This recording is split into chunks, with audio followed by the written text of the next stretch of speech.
he, goes up to the teller and says, I need to take out 1,500, out of this account. And so I just need it.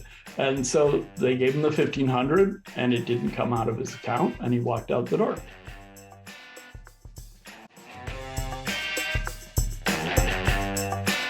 Today I'm speaking to Kenton Knepper. He's a magician, a mentalist, a mystic, and the purveyor of plenty of his own magic tricks, which are based on hypnosis and NLP and influencing his subject. So if you're interested in that, like and subscribe below and take a listen to Kenton. How are you doing? You're right. Good. How are you?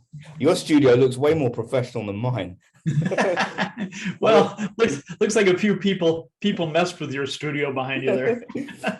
This is actually a piece of artwork in London, in Kingston upon Thames. So it's like a phone booth thing with it all. Yeah, I love it. I used to have a green screen up behind me, and then I used to put things in afterwards. But it used to freak people out not knowing what I was going to put in. No. so I've stuck to that now. There we go. Well, that works. I love it. It's great piece of art. Why not? It's nice to meet you. Thanks for coming on the podcast. Absolutely. I came across you years back when I had a kind of spate of an interest in magic and mentalism for a while. And I was following Darren Brown and Mark Salem and Luke Jamay, which might have then led me back to you, I think, maybe. And Kenton. That would make sense, yeah. And that whole thing, yeah. So for people who aren't familiar with you, how would you sum up exactly what it is that you do? Well, I've kind of radically changed magic and mentalism because I've taken a lot of principles and introduced them to magic and mentalism and applied them in different ways. So that's influenced everyone from Luke to Fraser Parker and Peter Turner and Luca Volpe, and a whole lot of the names now are students of mine. And really it comes down to looking at magic and mentalism at a level that's deeper than most people do, and then saying, okay, let's get to the principles behind what we're doing and what influences people all over the world, and let's use those in a way that's more important. So principles like dual reality came about because I observed the world and realized, we live in multiple realities. And so for me, it was like, well, let's apply that to performance. Words were in old ancient magic traditions, very powerful. And so I thought, let's talk about how we use words to influence people. We act like what we say is just very clear. It's not. So let's look at how that creates illusions. And then let's look at how we perceive things and how we can change that around. So really a lot of my work, people at first thought, oh my God, this is going to be heady, hard to grasp stuff, has become really the basics of mentalism today. And is that, when you talk about the different principles that you're incorporating, you're mainly talking about taking from the field of hypnosis and NLP, is that right? Well, no, actually way pre-NLP. NLP didn't come about until like the 60s. And basically what they did is they took put a lot of labels on old magic and linguistics and all sorts of other things and said, oh, we've created something new. When in fact, a lot of it isn't really new. It's very, very, very old. Is that right? I come from a tradition that is, I was trained in a whole lot of esoteric things, still am. And so I had this funny tradition of having that. I had teachers, for example, my teachers when I grew up in my teens, my teachers were a big stage hypnotist, a mentalist, a guy who did comedy burlesque magic, a guy who was a gospel magician with a 2.5-hour stage show with full-scale illusions. This was during your childhood you came up amongst? Yeah, this is my childhood. Wow. And so some of those teachers were very far right Christians. Some of those teachers were hardcore atheists. Some of those teachers were middle of the road, like that would have been more like Orman McGill and Orv Meyer, who were very much into kind of mystical ideas, but in a very pragmatic way. And but so Orman McGill was the stage magician, wasn't he? Well, Orman McGill was a stage magician, yes, but he is also really the father of stage hypnotism. So he had all this other training, and he would go to all these other countries way before it was easy to do that, and would study with various teachers or all over the world, and then come back and write books about it and train people in these other levels. So all of that and Harlan Tarbell got me looking at what is deeper going on here. And that was a particular tradition that I seemed had a kinship to. And so that's what I was interested in, and thought, I want to learn about all this other stuff, because they hint at colors and symbols and like sounds and all of that influencing people. Shouldn't we know that? Yeah. And so that's really, I steeped myself in all those traditions. S.H. Sharp, of course, was another big person in that genre that was certainly an influence. So all those kinds of things filtered in. So I have this really crazy background in all sorts of magic and deeper thought, and as well as cynical thought. And so I'm very harsh on both sides. I'm looking at what works and what's real, as honest as I can get to. And then all of that gets thrown into whatever I do, whether it's music or magic or mentalism or anything else. So you mentioned there about the NLP guys, so Richard Bandler and John Grinder, kind of taking from ancient ideas.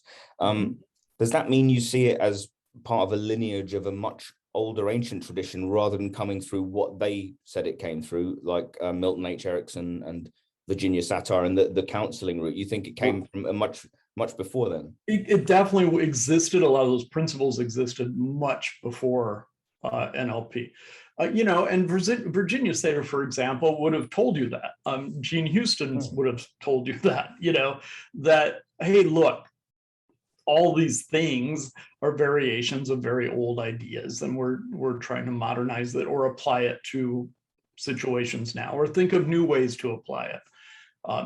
There are stories of Bandler and Grinder that are very, very funny, but they cite references, like in the structure of magic, of things like as if, and the philosophy of as if and all that. And then they go about telling people, now here's what you need to do to make this work for you. And I'm thinking, wait, you just said we're going to do things as if it's true, and now we're going to tell you, now here's reality, and everybody goes, okay. To me, that's an obvious no-brainer. But and then I know for a fact that, I won't mention which one, but one of the guys would tend to go to a stripper bar quite a bit, and he would. I can guess which one of the two that might be. Yeah, he would do readings and things on strippers to see if certain language patterns work. They have this very eclectic, very funny experimental thing, but kind of like Carl Jung, they were thinking, well, we're not going to get taken seriously. How do we get taken seriously? Well, let's make a big label that sounds really scientific, and let's use a bunch of terms that sound really complicated and scientific, and then people will take it seriously. So they did, and Carl Jung had to do the same thing. What am I going to say? I'm dreaming of alchemical symbols. You're never going to listen to me. Let me tell you it's this. With all of this stuff, with NLP, with hypnosis, even if you get into Tarbell, you can end up down a wormhole for years before you realize what's really going on. Yes. I did that whole mental. It was about 5 years into mentalism, and I suddenly went, oh, right, now I get it. It's nothing to do with what I thought it was. Right. Because you have to. When I was growing up, mentalism was just a subset of magic. It was just like you get an old Tannen's catalog or something, and it would say, oh, to have a section, mentalism. So the debate about, well, mentalism isn't magic tricks, it's not magic. It certainly is, and then if you go look at more arcane things, well, in their hermetic point of view, mentalism is called the first principle of magic, of real magic. So it's mentalism. So you look at that and go, oh, well, in that case, I really could put something in my hand, and say, look, here's the thing about having things that we hold on to tightly. It's our perception of them that matters. That's the deal. It's not the thing, and then people go, whoa, okay, it's mentalism, right? Because what I think is, becomes an experience, becomes part of reality. That's mentalism. So Yeah. every time we do a trick where something appears in a box or disappears, it's actually, by definition of the old terms, mentalism. Yeah, it's an extension of the misdirection, really, as well, isn't it? It's that, like, you mix it all in. There's selective attention, as Fitzke called it, you know, where we get bombarded with all these forces all the time. If we perceived all that, we'd be mad, you know. So we have to really focus in a small area. I was lucky enough to have, when I went to high school, in high school, I was lucky enough at the time they had a big theater class, big philosophy classes, and psychology, 3 levels of psychology. So I ended up being a teacher's assistant for the psychology class. But, but when I first got into psych, one of the things that got me was this teacher who was an admitted Freudian said, okay, but here's the thing, when you're born, all you see is like this massive white light. You can't make out anything. And then slowly make out some shadows. And then you go, wait, that shadow gives me food, you know. And then you go, oh, wait, that's okay, I get more. And he goes, you keep putting on all these filters until you start recognizing mommy, right? And then after a while, you get mommy and daddy, you know, the caregivers, and you keep putting on filters. And after a while, you go, oh, look, and you point to the ocean and you go, sky. And people go, no, that's not it. That's sky's up there. Oh, okay. So I'll put on another filter. And he goes, that's what happens. You put on all these filters so we get to an agreed upon reality. And I thought, excuse me, why is not the world talking about this? Because we think reality is reality. And you're saying, oh, no, it's just putting on a bunch of filters. And then when I thought about that, I thought, you know, now the mystical thing and all those people that have big spiritual experiences, that makes sense. If you take off some filters, you go, wait a minute, I'm seeing all sorts of other things. Yeah, you took off some filters. So to me, all that stuff that people go, oh, that's weird, and it's pretty obvious, right? If we put on a bunch of filters to get agreed upon reality, you take off some filters, you see more. You have a different experience of the world. To me, it's very logical. It sounds a little bit like Jordan Peterson. Do you know much about Jordan Peterson? He's kind of quite a popular intellect at the moment. A few years ago, he was kind of unknown, but he's kind of exploded in the last couple of years. And he's got a book called Maps of Meaning, and it talks about all of that and objects, how that you have the actual object itself and then the meaning of the object. And it's very much what you're describing. Right. This childhood sounds absolutely fascinating to me as well. Then, so you grew up with, really, it was like a very theatrical background, but specifically to do with, you mentioned burlesque as well. How did that fit in? Yeah, I had a teacher, the teacher that was the hypnotist, also did really blue comedy burlesque material. And he also did comedy mentalism. And how old were you when you were exposed to all that? Oh, I don't know. I was in my early teens. So it must have had a profound, hasn't affected your current performance.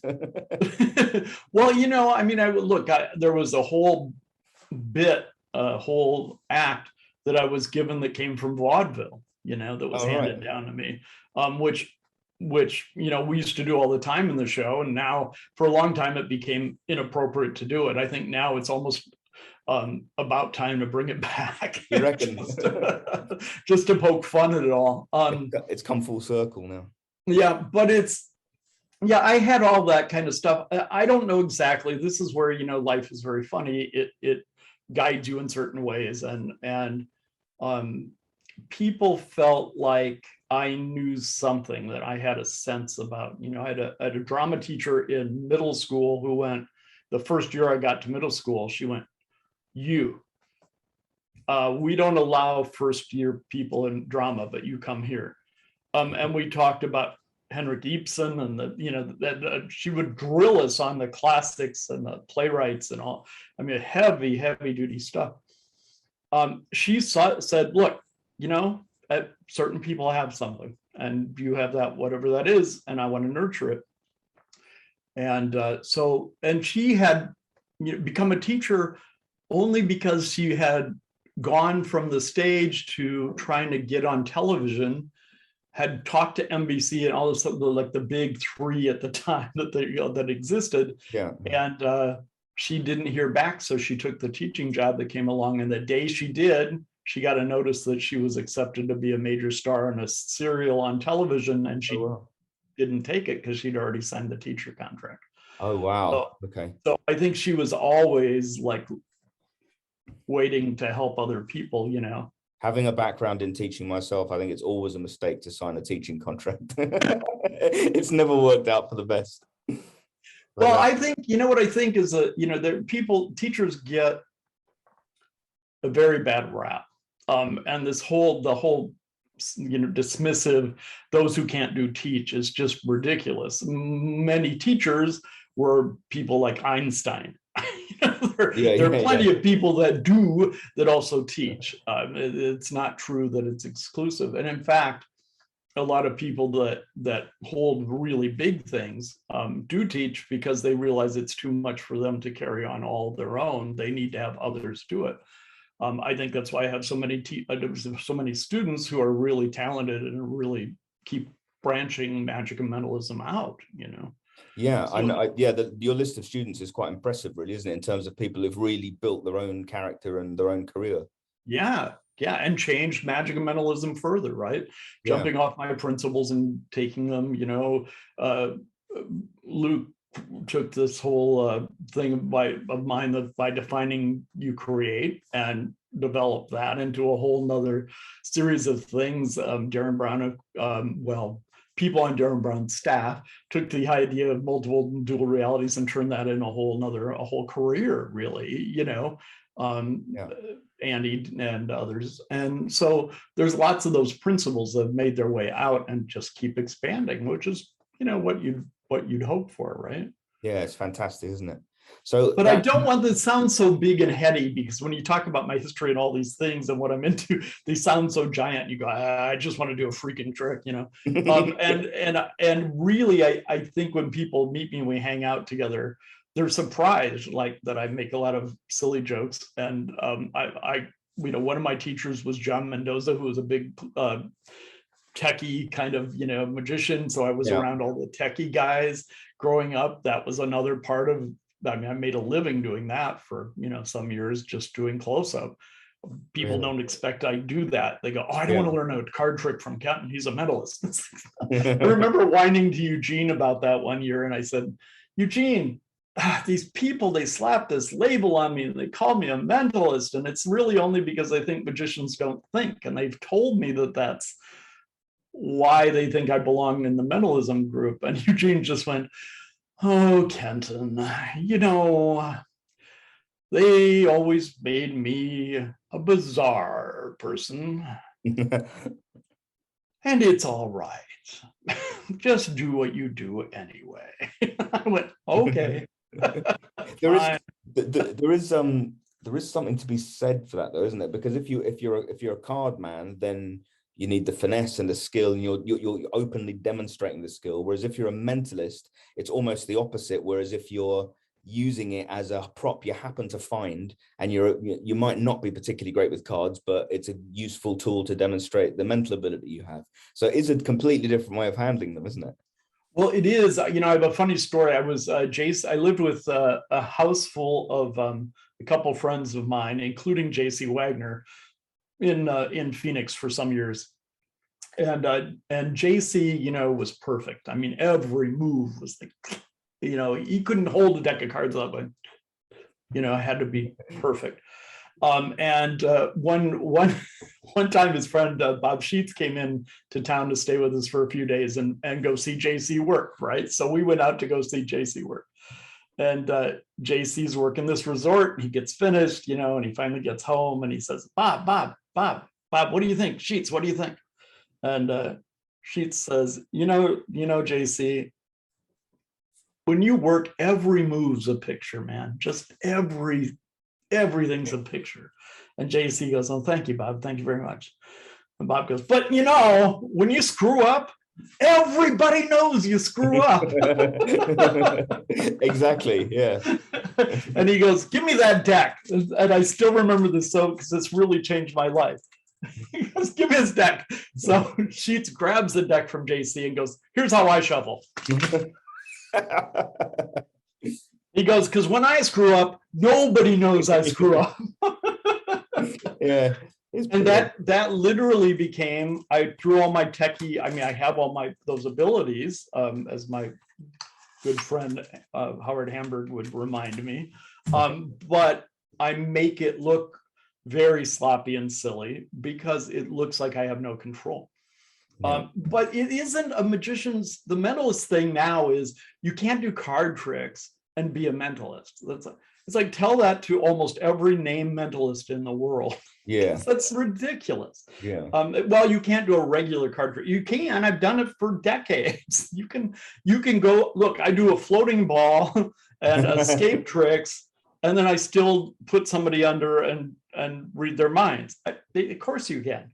Is that the idea then, that if you're a bit too proppy, you look more like a traditional magician, and then they don't buy into the mentalism? That's that school of thought, isn't it? That's the school of thought. I think it's a flaw in your character if that's your problem. That your character isn't strong enough to do both and have people, buy into it. It's setting the right mood, isn't it? I think. Yeah, you have to have. I often refer to it as an atmosphere. Who you are has to be an atmosphere. Yeah. And what you do is secondary, and that atmosphere has to be around it, right? Yeah. Yeah. So it's really about the atmosphere, I think, more than it, which is why. Good. Just wanted to clear that up for you. Thank you.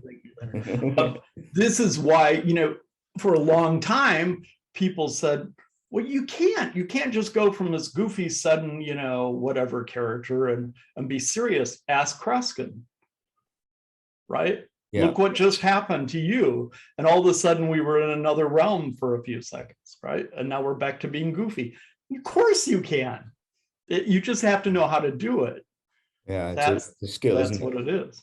You've got so much informing your, with such a colorful background that you've come from as well, and so many eclectic ideas.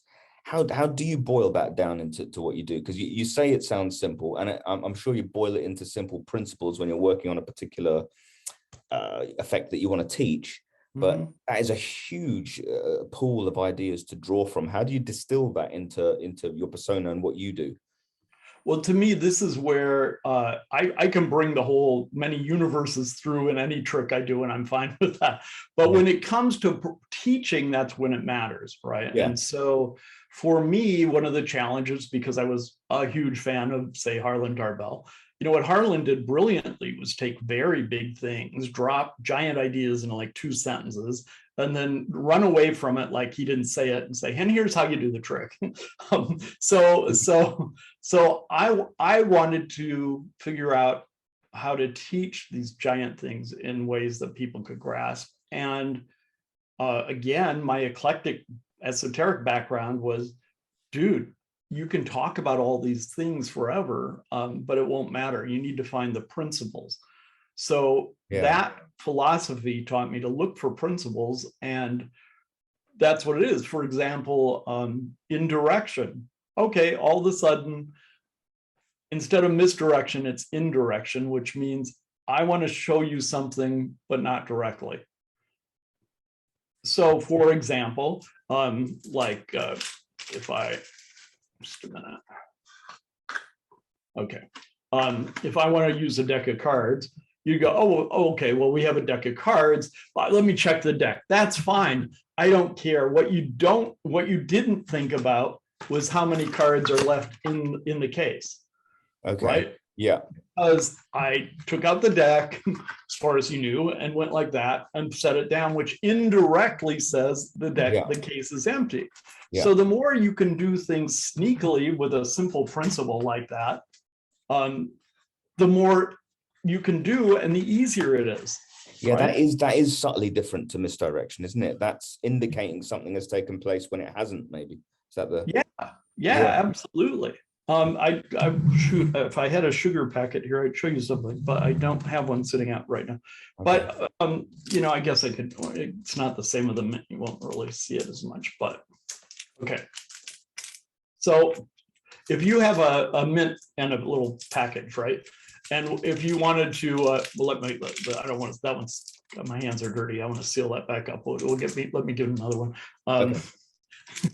So if I want to look like I'm right, if I do this, what does this indirectly suggest to you? Oh, I'm tearing open the package, right? Yeah. Yeah. If I do this, what does that suggest? Oh, you're dumping it out. Yeah. If you see this and there's nothing in there, that indirectly says I have the mint here, right? Yeah. I haven't done anything, Yeah.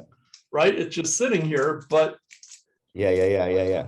So instead of worrying about, oh, but this move is better than that move, I mean, I can do that with friends like Howard. It's like if you like nonverbal storytelling, isn't it? Exactly. And the more you can do that subtly, you don't have to work as hard. So this is why I like to teach my students principles, because the more they have principles, they can apply it to all sorts of things, right? Yeah. They can apply it to a big stage illusion. They can, indirection is like, oh, here's a big box. Oh, there's another box inside. Let me take that out. Close the door. Oh, I've seen this box empty. They haven't, but because you took another box out of it, it indirectly says it was empty. Yeah, you demonstrate. So once you get the principle, you apply it to anything, right? Yeah. Yeah, it's great. So that's what I teach is our principles, because then you can do anything with them, anything. In the last year and a half, we've been doing some very high-end training with people called silent influence. Silent influence, that's it. And that is really remarkable. They're people who they're not just performers. A few of them are hypnotists, but they're also business people and everything else. And it is how to influence people, sometimes with words, but oftentimes with no words at all, simply influencing them to think what you want to think or do what you want them to do without saying anything, which is a pretty good power. And is that primarily for stage performance, or can that be applied to? No, it's for anything in real life. Wow. Okay. So we help all of our students. It's again, we select students that we decide we're willing to work with. They have to be of a certain kind of person to do it. And we go through 3 different levels of that.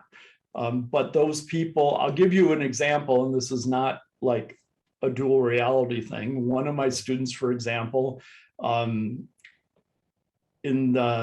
in first level, got a certain couple concepts together, and he was going, well, I have to be in LA, so I'll go fly to LA and put these principles to use. And he went into a bank, and he went his bank, and he thought, it'd be kind of nice just to take 1,500 out, but not really have it come out of my account. That'd be cool.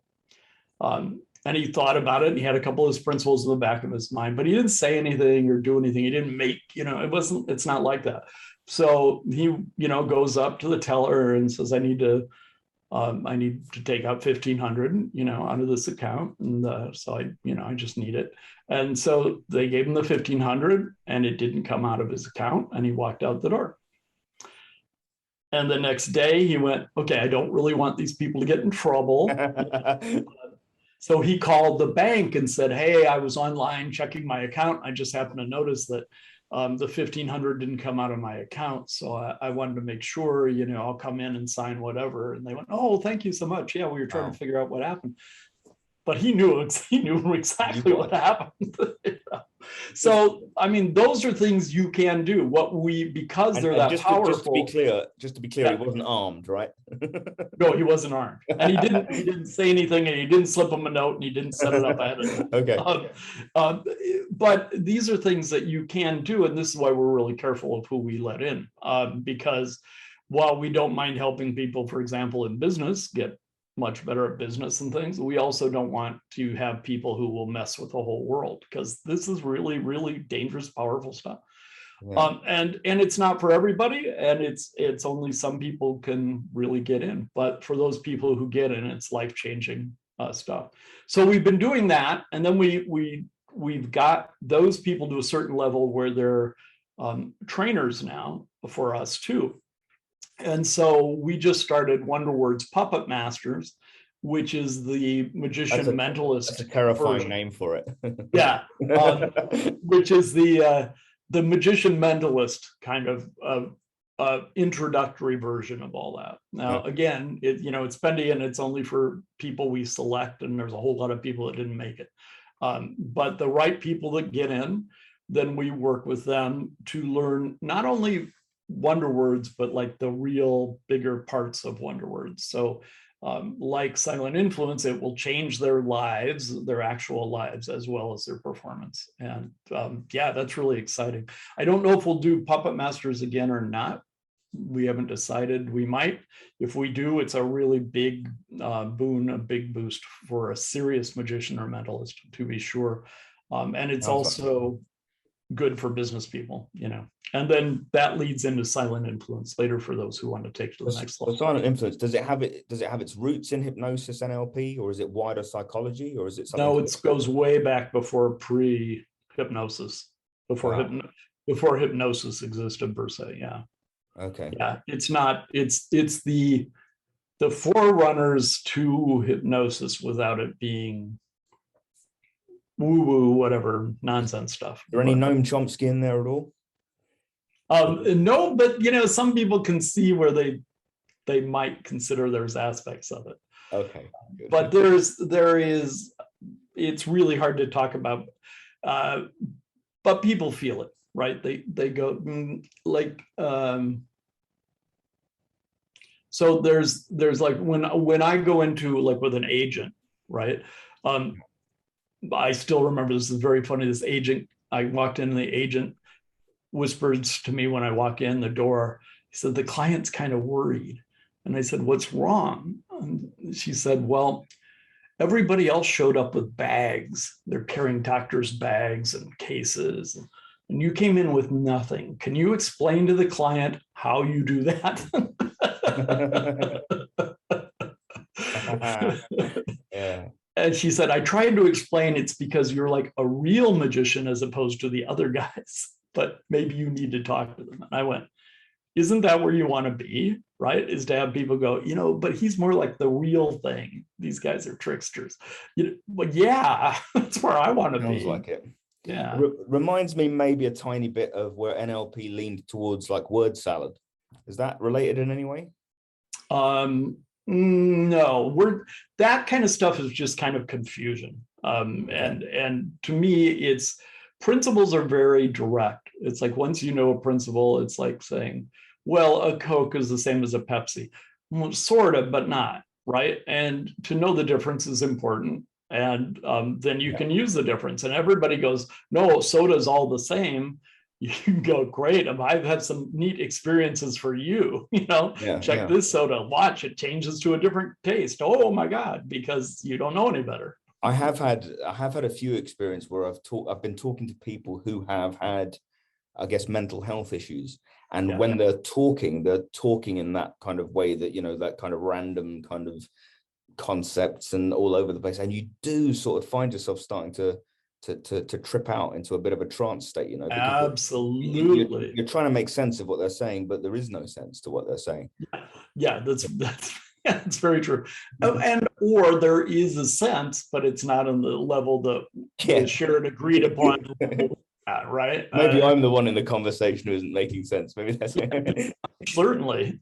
Yeah, you know, if you've ever talked too long with some people struggling with some of those things, you recognize they will often get angry with you because you aren't getting it. Yeah, you know, and you're talking some bunch of nonsense to them. Which again, going back to basic psychology, you know, okay, well, you took a few filters off and weren't prepared for it. And you're going, right within you, which doesn't fit. Hey, put on some of those filters. That's reality. You know, not for them. No, not at all. They're missing a few filters sometimes. Yeah, and that's hard for us. But understanding that's what goes on, it's easier to understand when we have disagreements with people to say, oh, well, they put on a few extra filters about this, and I have different filters. Maybe I need to remove a few of my filters. Maybe I need to help them see where their filters can be slightly adjusted, but not feel like I have to rip off their filters and make them put on mine, right? I can just recognize, oh, they have different filters. Yeah. It makes things more compassionate, and you can understand people a little better. when you perform, there's always that, oh my God, how am I going to perform for this group of people? They're all different. They might be totally different than my belief system. What am I going to do? Now, if you're Penn and Teller, they're not coming to your show without knowing what you're about. So you can preach atheism and most of your audience will be okay with it, right? Because they already knew that coming in. That's why they like you. Other people that don't know will be shocked that there can be like, a preaching about atheism, and they'll go, oh my God, I'm never coming back. Okay, but you find that out quickly, right? But in most people that perform don't have that big of a name that everybody knows. And so you go into events performing and you don't know what the audience is like. So what you want to be able to do is say what you want to say, but do it in a way that everybody in the audience has to come up with their own meaning that fits them. Okay. So that's what we try to teach people. And again, that sounds like a really big concept, and it is, but if you think about it, Browning had a wonderful statement, the author, who said, you take an image and you combine it with another image and you get a star. And it's mainly association. I wrote a whole little manuscript on association, but basically, if I say, look, here's the thing, the world is an amazing place and it's a big riddle and we can solve it, right? We can solve it. People go, yeah. No, that's two extreme opposites. No, you can't have both. But by giving I thought you were going to tell me the secret to everything then. Right. But by giving them both, people go, yeah, right? Yeah. And they find their own way in between those two extremes. So you learn to do things like that makes the world a difference, and everybody's with you. That sounds like Milton Erickson's being artfully vague. No, it's hermetic polarity. Is that what it is? Yeah. It's very old polarity. Like Barnum statements then? No, because again, that's just and Barnum, I don't even like that term. I love my friend Steve, but I don't even like that term. Okay. Barnum statements that's just hucksterism, whatever. Yeah. This is hang on. Do you mean allowing me to create my own reality? That's what you mean? Yes, by giving you. This is what Oscar Wilde understood very well, right? He said the playwright and the artist. It's never about the artist. It's about the audience. So you say everything you want to say. It's so impassioned, it's so important to you, and you say it, and the audience will go, "Yeah, I hate that too." And you go, "What? That's not what it was about." It doesn't matter, because it's the art. It happens in the mind of the audience. Okay, so if you say it coherently enough and passionately enough, you'll get agreement. Yeah. And so if you give somebody the right and the left they're both right, then they go, see, he said my side's right. That's all you have. That's really what it comes down to. So it's like, look, like here it's very warm right now, and even though it's winter, but it's also very cool, right? Because we're used to having it be very, very warm in the summer, so for us this is cool. So that's what it's like in Phoenix, and people go, oh yeah, okay, it's warm and it's cool. Yeah. So they just remember the bit, don't they? They have to come up with their own slide along that whole scale, right? That fits them. So if I say, look, the problem is, like in our country right now, there's so much extremism going on, and there are people who are very, very, very much about loving our country and standing up for our country, and there are people that also really love the country and want to stand up for the country. They want to make sure that everybody has rights, right? And so that's everybody working together and not having all these divisions. People go, yeah, okay, so now I've just stated the right and the left wing, but I put them together, and so people will find their own meaning to that. Dangerous when a politician uses it. Well, yeah, I mean, this is part of what we notice in silent influence. It's very easy to pull politicians out of any side and any year, Yeah. any period in history, and go, and here's how they use the principle taking over Rome. Here's how the principles went. Here's what they're doing today. Right? It is the principles of the principles, and when you understand that, the world opens up for you. So, I mean, to me, that's what it's about, right? It's, can we just get some cool, simple principles? That's why I understand buying toys. It's fun, right? We all love, oh, let me get the latest new deck of cards. That one gets me because I think suckers every time. It's like, look, we printed new cards. Oh, I have to buy those. No, you don't. You have 950 decks of cards, and nobody cares when you really perform. But if you don't really perform, that's fine. You're a collector, that's fine. But if you're going to perform, right, then at some point you want to figure out what's most important. What's going to really change my ability to connect with people and freak them out and influence them and get them to love me all at the same time? Well, find the principles that work. You know, the principles will do that, and then you can apply it any way you want. It's funny you talk about decks there. I think I bought about 20 Bicycle Tiger decks before I realized that. Yeah, that's right. Yeah. Hey, listen, it's a great business model. It's literally printing money. I mean, I love it. You know, for them on a business level, it's great. We need to pay some more bills. Hey, let's design a new deck. Hey, look what we got. Okay, more money's coming in. We're done. You know, that's and there's me buying it each time. Yeah, everybody's buying. Okay, and now we made another million. Me, who's changed magic and mentalism big time, will never make that money that way. The only way to make that money is to do other things, right? Well, I did buy Kentonism, so I bought that. Well, see, I appreciate that. Yeah. But I mean, that's by performing and by really doing bigger work is where, is the way to make the money. It's not selling, even though it's the most helpful and changing of magic and mentalism, advancing of magic and mentalism, most people won't buy principles first. They'll buy the tricks. They'll do all the things and wear themselves out. And when they're really worn out and they have closets and desks and everything full of junk and they still can't feel okay, then they'll look for principles, right? Yeah, exactly. And that's when they find me. It does bug me when I see a big well-known magician on TV doing something that you could have bought at Davenport's for $5, though, you know. Oh, yes, you're exactly. Really annoying. You know. Exactly. Really? You're doing that thing? Yeah, I could have done that. Yeah. That's what's great about, I think, Darren Brown as well, though, isn't it? Because he's trying to push things and innovate a little bit as well, and extending, I guess, what you do.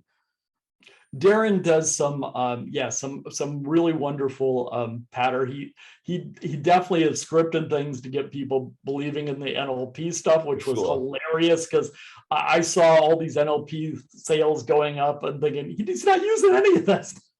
None of it.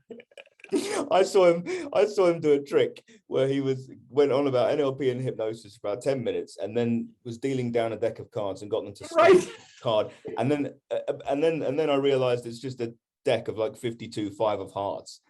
and I'm like, it took me about 5 years to spot that. Yeah, no, this is the thing. And this is why understanding what you want to put out there in the world, what your point of view is, right? And then really embracing that and building on that. That's what it's about. And then it doesn't matter. You can do the silliest tricks.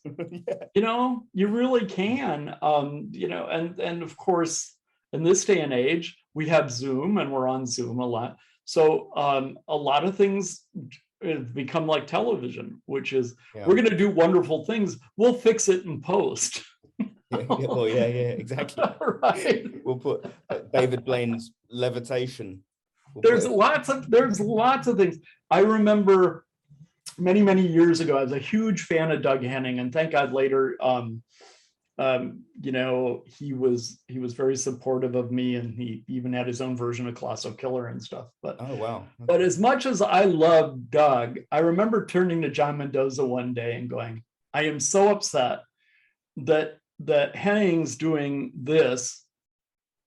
Even though it's live, but he's doing this on camera, and it just ticks me off because it's like we'll bring in an elephant, you know, because it's off screen. I mean, this is ridiculous. Gee. And my teacher looked at me and said, he's using the medium. And I went, oh, okay. Right. Okay, fine. So it's like, you know, but isn't that cheating? Well, no, he's using the medium, right? Which, so for me, it's like, here, let me get so I get glasses off the shelf, right? I just took them off the shelf. Well, actually, I don't have a shelf there. It doesn't matter. I have a shelf over here, but actually, I don't even have a shelf there. It doesn't matter at all. Okay, so what am I doing? It's like it's propelled lapping. It's sliding these propelled lapping. But look, you know, I have this bottom thing here. So, oops, you know. So, oh, look, it's gone. You know. Oh, it's back. Of course it is, because it's right here. You know. Yeah. Oh, look. Oh, it's, you know. You're just using the medium. It's fine. Yeah, but it's using the medium, right? And if you do it well, it looks great. Right? If you can use the medium to make a few million. Yeah. Yeah. Yeah, it's crazy. But this is, you know, the thing about Zoom shows too, is we want to, a lot of people are saying, well, I don't want to do Zoom shows. Now more and more people are starting to do Zoom shows. But then there comes that same issue we had in the early days of magic on television, which is, well, how do I know this isn't all set up? How do I know this isn't all just true because you have a green screen there and this is there and that, you know, mask going on? And you know what? It doesn't matter as long as you connect with people. And this is the part that Zoom shows miss the most, you know. Like I can talk to you for hours, Jack, because you have the ability to dig a little deeper, right? Hook the right people, grab them in, be able to talk with them, see what they're about, make connections, right? Hopefully, yeah. Yeah, well, I mean, but that's, you know, that's what you work at, right? And that's what you're about. If we didn't do that with people and they're just a bunch of postage stamps on our tablet, who cares? I don't care what trick you do, right? So we want to connect with people. How do we do that? You do readings. Well, but I don't want to look like a psychic, you know, and I don't want to take out my tarot deck and it's like evil and you know, okay, but I just did a reading for you and it helped us connect. It didn't seem like a reading. It said like, look, Jack, you're like this, you know, so we're right. That's what you do. And if you do that with people all over the place, like Susan, you look to me like, you know, I can see you're looking off camera there. Is everything okay? It is good, because you're the kind of person who's usually you have to be attentive to a lot of different things at once. And that's what I need. That's really strange, because I'm having a lot of problems at the moment with somebody called Susan. So that could have been that could have been a life-changing effect that you just did there, just by picking the name. That's how it's normal, Jack. This is how things are. Yeah, that's awesome. You want me to help you remove a filter so you see that more often? I can do that for you. You could remove Susan. That would help. No, I don't want to remove Susan entirely. Yeah, that's pretty cool. Yeah. So that's what you do to connect with people. And the more you can do that, the better off things are. I've read Ian Rowland's cold reading book. Mm-hmm. There's a lot in there about that kind of thing as well, and that's very useful. Again, like you said, I mean, I guess it links in with what you're doing in silent influence, and it would help people in business and that as well. But it's such a big field. There's so many different things you can draw into it. You know, it's I could talk to you for hours and hours and hours, but I don't want to keep you forever. So where do you see yourself kind of, you know, heading in the future? It seems like you're incredibly busy. You have always been busy as long as I've known about you, and it doesn't seem to be slowing down at all. So where are you heading anywhere in particular, or is it just more creation, more innovation? Well, we're definitely doing more and more training all the time. So the silent influence training is expanding. Again, we're still having to make sure we weed people. You know, we interview everybody before we accept them. So it's a very daunting task. Is that to filter people out? Pardon? Is that to filter people out as well? Yeah, absolutely. Because if we don't feel it's a good fit, we won't, you know, or we think that they're going to take us in a direction we don't want it to go, we won't approve them, and that's that, you know. Good. Okay, yeah. Where a lot of people go, but you're charge enough money, you should just take their money. No, No, if we don't, nah, we're just not getting along just in this interview thing, I can tell, or no, you want to do something with this I don't really approve of. No, Yeah. no, no, love you anyway, but no, you can't join this. You know? I think it's a good move. Yeah. So we're doing that, but meantime, we're also in the middle of 2 new shows that and a brand new agent on top of it. So we have a show that's called the Sonic Cinema Experience, which is the magic in the movies. It's myself, Karen Underwood, and Ed Underwood, and we do magic, talk about how magic and the movies are tied together like this. It's a fascinating story. That magic absolutely influenced the movies, and movies influenced magic, and it goes back and forth. It's really an interesting study. And then we use a lot of various old footage of old magicians and old silent films, and we play live music, original music to the films. So it's a really rocking good time with a lot of crazy, intense music and intense films and magic. I do my version, my sphere, which is this beautiful floating sphere effect of mine. We do all this cool original magic in the midst of all that while we tell the story. So that's a big show that of course got postponed a bit, getting out on the road because of COVID, but we're now in that season where after January, people will be booking that again. So brilliant. There's that. And then akin with that is the Cosmic Classical Show, which is me and original music on a piano, where it's just really interesting to watch the vibrations and all the things I've learned and put it through a piano and watch what's happening. I've been doing that. That music has been there along with magic since I was very, very little. So yeah, I've seen you. I think I've seen you using meditation bowls. I was known for a long time for all the meditation, Tibetan bowls and things. I was trained by an honest to goodness mystic with that. Oh, really? And had a big influence with that. And I took him to Vegas a few times doing things. And there's something you can feel that you can't define with those. Absolutely. Over time, more and more people, that got kind of started this motion where more and more people were interested in bowls and making sounds and doing all that. And so once the world seemed to be kind of hooked on that kind of thing, I went, all right, this is becoming like magic, where they think anybody and their brother can do it. I just need to go to the store and buy them. You know, it's like, oh, okay. So I pivoted back to doing piano, and because really, if you know what you're doing, you can do the same thing with piano. But most people were not trained that way. I happen to be so. And I love writing and performing, and I love music dearly. So that became a thing. I had a friend of the syndicated radio show whose husband died. They asked me to play the piano for the show, along with some other well-known musicians. That got me a music rep. That music rep then got interested in that and Sonic Cinema, and then got us the new agent, and everything started clicking. I don't know, I can't explain it. I just know I sit down and play like I've always played, but people's response to it is really different. It's very, very amazing. So if people want to find you or get hold of you, where would be a good place to find you be? Well, the website is wonderwizards.com. That's WONDERWIZARDS, Wonder Wizards. Make sure you put the S on there. Wonderwizards.com. You can get downloads of almost all my work these days there. And so that's the best way to kind of catch up and see things. And then I'm also, of course, on Facebook.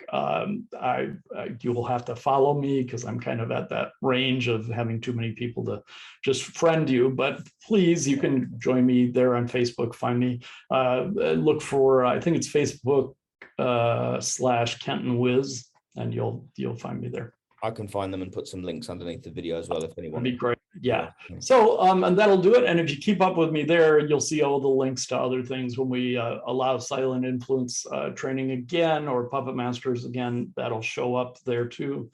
And same with where we're performing, or what the music is that we're working on. And so if you have any interest in that, or, as I always tease magicians and mentalists are really funny generally about, well, you're doing something else. I don't like that. I'm not going to support that. I'm not going to like that post because it's not magic. And it's like, come on, you guys, you want to be artists and taken as artists, right? Artists support each other, right? It's like, oh, you're doing something else artistic. Great. So I always tease them off and on when I post something about music, and going, okay, I know it's hard for you, but like it anyway.